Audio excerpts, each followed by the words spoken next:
Autoridades del Ministerio de Defensa, del Ejército Argentino y del Comando Conjunto Antártico participaron de una demostración donde se puso a prueba el funcionamiento del vehículo terrestre no tripulado denominado SCUA, que es fabricado por la empresa American Robotics y fue diseñado para realizar tareas de apoyo a la actividad antártica.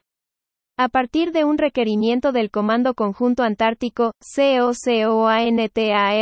la empresa American Robotics realizó un salto tecnológico y desarrolló el robot no tripulado SCUA, con el objetivo de crear un vehículo de apoyo a las actividades antárticas, con capacidad de operar bajo condiciones meteorológicas adversas, realizar mapeo de grietas, contar con cámaras biespectrales, ópticas y térmicas, sensores de contaminación y transmisión de comunicaciones de audio y video.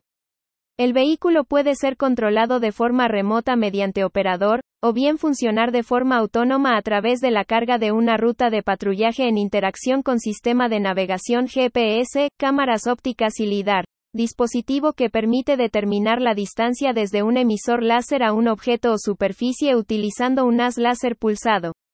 Este tipo de sistemas tiene múltiples aplicaciones duales como el apoyo logístico, la realización de actividades científicas, las operaciones de búsqueda y rescate, el despliegue de líneas de comunicaciones, y la seguridad de instalaciones industriales, forestales, mineras y agropecuarias. La primera versión de este vehículo ya se encuentra disponible para empleo operativo en la Antártida,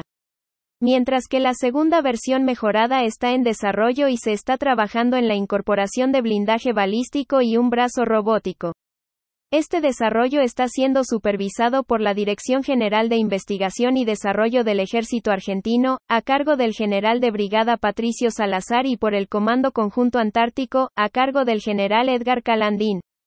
La demostración, que se llevó a cabo en el edificio Libertador, contó con la participación del subsecretario de Investigación Científica y Política Industrial para la Defensa, Roberto Adaro, el director nacional de Política Industrial, Martín Novella, el director general de Planeamiento Estratégico de la CFFAA, general de brigada Juan Bareto, el subdirector general de Investigación y Desarrollo del Ejército, coronel Carlos Morales Ochi, y el asesor especializado, Pedro Belardinelli.